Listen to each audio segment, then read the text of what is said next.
Bismillahirrahmanirrahim. Assalamualaikum warahmatullahi wabarakatuh. Sebelumnya izin perkenalkan diri. Nama saya Rian Septian dari kelompok 1 evaluasi pembelajaran SD. Di sini kami akan menyampaikan mengenai perihal Prota dan Promes, atau juga bisa disebut program tahunan dan program semester yang ada di sekolah dasar untuk guru SD. Sebelumnya izin memperkenalkan juga kami dari kelompok 1 terdapat beberapa orang. Yang pertama yaitu ada Yunus Maria, yang kedua itu ada Ajar Ilham Ruspandi, yang ketiga itu ada Arum Damayanti, dan yang keempat itu ada Putri Asma Sabila, dan yang kelima saya sendiri yaitu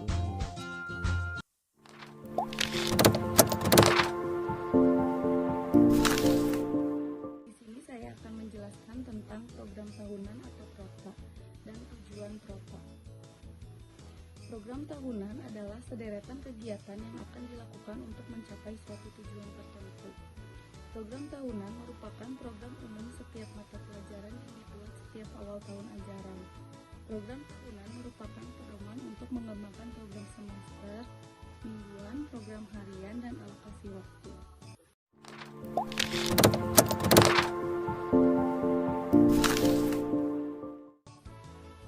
Tujuan penyusunan Prota.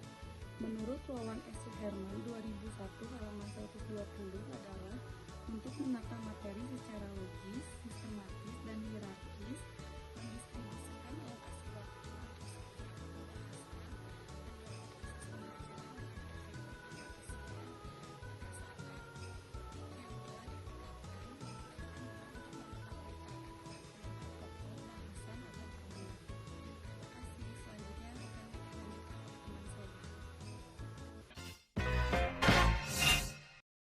Assalamualaikum warahmatullahi wabarakatuh. Saya di sini Ajar Ilham Ruspandi.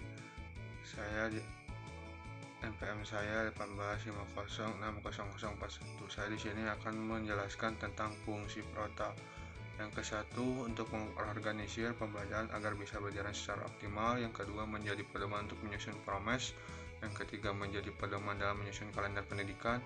Yang keempat sebagai acuan untuk mengoptimalkan penggunaan waktu efektif pembelajaran yang tersedia. Terima kasih.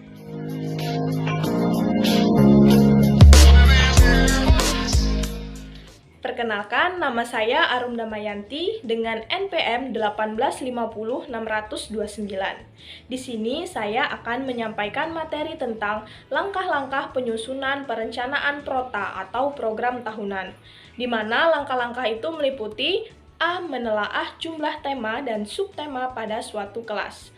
Yang B. Menandai hari-hari libur, permulaan tahun pelajaran, minggu efektif pada kalender akademik. Hari-hari libur itu meliputi 1. Ada jeda tengah semester, 2. Ada jeda akhir semester, yang ketiga ada libur akhir tahun pelajaran, dan yang keempat ada hari libur keagamaan. Yang kelima yaitu hari libur umum termasuk hari-hari besar nasional. Yang keenam hari libur khusus. Yang ketujuh kegiatan khusus satuan pendidikan. Selanjutnya yang poin ke-C yaitu menghitung jumlah minggu belajar efektif dalam 1 tahun. Yang poin D mendistribusikan alokasi waktu minggu belajar efektif ke dalam subtema. Selanjutnya, saya akan menjelaskan tentang contoh dari Prota atau program tahunan ini. Yang pertama itu ada nama sekolah, jadi tentukan nama sekolahnya.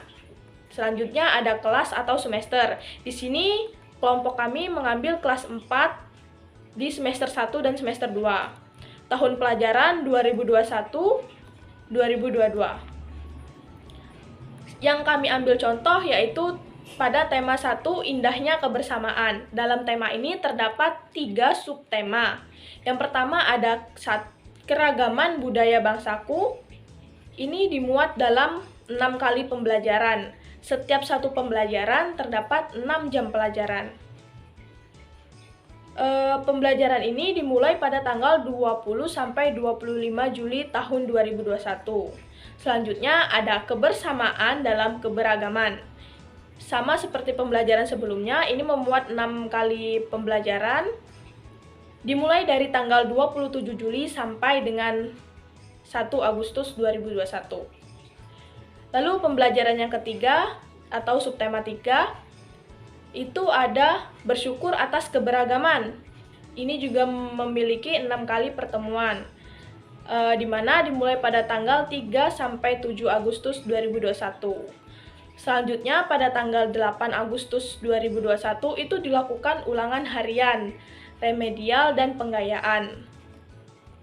Di bawah tabelnya terdapat persetujuan mengetahui kepala sekolah dan guru kelas yang mengajar di kelas tersebut. Mungkin itu saja yang dapat saya sampaikan. Terima kasih.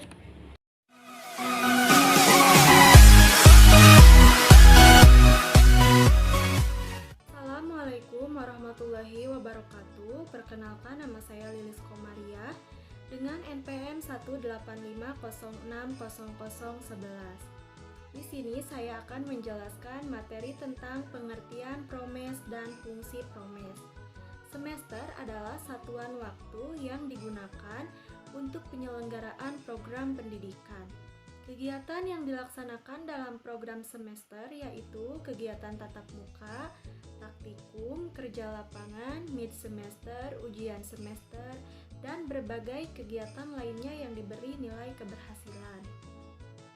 Program semester merupakan rumusan kegiatan belajar mengajar untuk satu semester yang kegiatannya didasarkan pada materi yang tertuang dalam SK dan KD.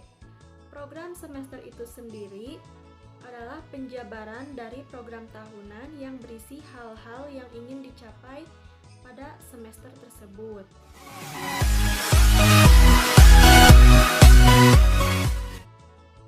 Adapun fungsi dari promes yaitu yang pertama, untuk mempermudah tugas guru saat mengadakan pembelajaran selama satu semester.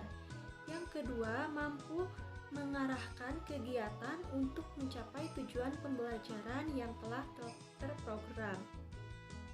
Yang ketiga, menjadi pola dasar untuk mengatur tugas dan wewenang setiap pihak yang ikut serta dalam pembelajaran. Yang keempat, merupakan pedoman guru dalam bekerja dan belajar. Yang kelima, sebagai tolak ukur efektivitas pada proses pembelajaran. Yang keenam, bahan untuk menyusun data sehingga dapat terbentuk keseimbangan kerja. Yang ketujuh, mampu menghemat waktu, tenaga, biaya, dan alat penunjang pembelajaran yang berlangsung secara efektif dan efisien.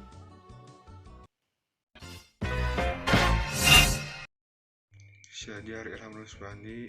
Saya di sini akan menjelaskan langkah-langkah penyusunan perencanaan promes. Yang ke-1, menghitung jumlah minggu atau hari efektif dalam satu semester yang ada dalam kalender pendidikan.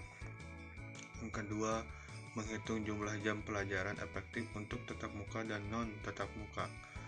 Dihitung dengan jumlah minggu efektif dikalikan dengan jam pertemuan. Yang ketiga, mendistribusikan alokasi waktu berdasarkan pokok bahasan dalam GBPP, jumlah jam efektif tatap muka dengan kegiatan pada jam efektif non tatap muka. Yang terakhir, merumuskan program alokasi waktu per semester. Terima kasih.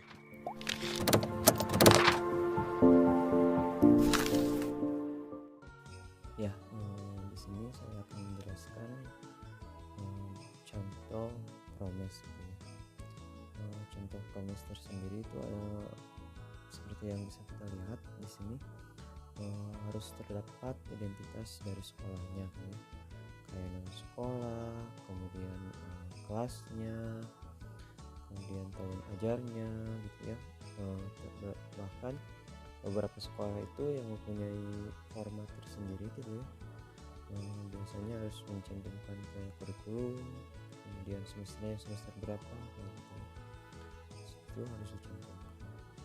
Kemudian untuk format tabelnya tersendiri biasanya tiap sekolah berbeda-beda, namun di sini yang paling umum itu bentuknya seperti ini, seperti yang kita tentukan. Yang pertama ada nomor, kemudian tema, kemudian ada subtema, terus alokasi waktunya berapa, kemudian bulan ya, juga yang di bawahnya minggu gitu ya, minggu ke-1, minggu kedua kayak gitu sampai ke bulan Desember gitu ya. Kalau di sini berarti selama 1 semester gitu. Sini juga dimasukkan kayak UTS, kemudian libur seperti hari raya Idul Fitri gitu ya, itu harus dimasukkan pada tanggal berapa gitu ya. Si liburnya itu pada minggu berapa gitu ya, yang mengganggu jam pelajaran seperti itu. Kemudian ada keterangannya itu adalah harinya gitu ya. Keterangannya itu artinya tanggalnya, misalnya tanggal 1, 2 ataupun 3 gitu ya. Jadi diurutkan ke bawah seperti itu. Biasanya dalam satu pembelajaran itu, dalam satu subtema itu pembelajaran ada 6 gitu ya. Sehingga di pertemuannya pun pasti ada 6 kayak gitu. Namun bisa aja lebih gitu ya si pertemuannya. Misalnya kalau penggunaan project based learning gitu dalam sebuah pembelajaran kan tidak memungkinkan dilaksanakan dalam satu pembelajaran, pasti harus beberapa pembelajaran. Jadi nanti si centangnya juga bisa digeser-geser gitu ya. Misalnya di bulan Juli ada satu pembelajaran ini nih, namun dia tuntas nih karena belum kayak apa project based learning misalnya tuh si tugasnya itu harus sampai ke bulan Desember. Nah nanti di bulan Desember harus ada centangnya lagi gitu. Mungkin dicukupkan dari saya mengenai contoh dari PROMES, program semester. Mudah-mudahan dapat bermanfaat bagi kita semua selaku mahasiswa, selaku calon guru sekolah dasar.